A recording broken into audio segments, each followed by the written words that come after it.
Senang kita boleh bertemu lagi di hari ini. Nah, dalam minggu-minggu ini ada sesuatu yang viral di media sosial tentang seseorang yang memang jadi public figure. Dan pada waktu itu dia bercerita tentang masalah keluarganya, dan kemudian pernyataan yang dia berikan ini tentang mantan istrinya, dan itu membuat heboh, khususnya untuk kaum perempuan yang merasa terhina, merasa kayak direndahkan, dan ini menjadi viral sekali. Bahkan para lelaki pun mulai memberikan komen-komen. Nah, kita tidak menyorot itu, tapi kita melihat dalam kehidupan ini, Pak Ibu, bahwa tentang masalah keluarga, hubungan suami dan istri, ini kan seperti memang kayak perangko yang ditempelin di kertas. Nah, pada waktu dia dibuka, maka pasti ada bagian yang robek, menimbulkan luka-luka, menimbulkan ada banyak hal dalam kehidupan ini. Nah, saya ingin menyorot dalam hal ini adalah tentang komitmen.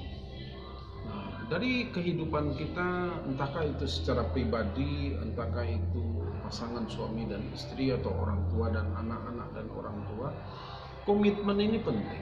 Komitmen ini adalah bagaimana dua orang berjanji, ya, dua orang yang berjanji, mengucapkan janji setia atau janji apapun. Nah, kalau tidak ada komitmen, maka hubungan ini akan sulit. Komitmen harus dari dua belah pihak, tidak bisa sepihak. Harus ada dua belah pihak yang mempertahankan apa yang komitmen. Nah, bagi kita orang percaya, bukankah pada waktu menikah kita mengucapkan janji dengan pakaian terbaik yang kita punya di hadapan Tuhan, di hadapan hamba Tuhan, dan di hadapan keluarga, teman-teman kita berjanji mengucapkan janji nikah, sesuatu yang mestinya kita tepati, sesuatu yang harusnya kita penuhi sepanjang usia pernikahan kita. Dan apapun halangannya, tantangannya, ya kita masih penuhi. Bagian kita adalah memenuhi komitmen pribadi kita. Nah, kalau dua orang ini pegang komitmen, maka akan jadi sesuatu yang sinergi yang hebat.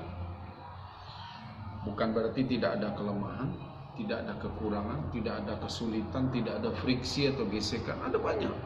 Tetapi orang yang pegang komitmen, dia akan bertahan sampai ke akhir.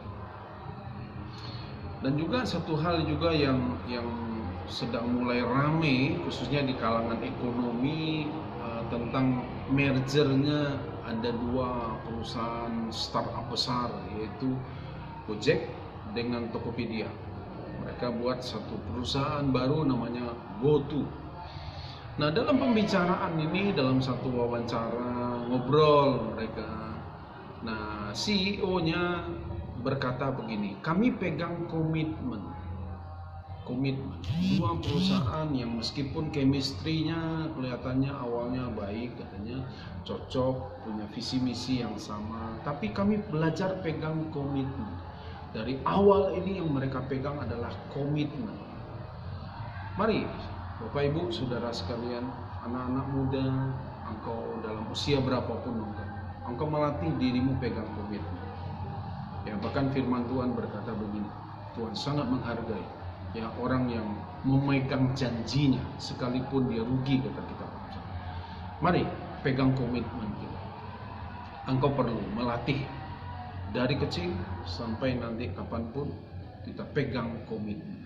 Latih diri kita untuk menjaga komitmen. Sekalipun itu rugi buat kita, tapi peganglah komitmen.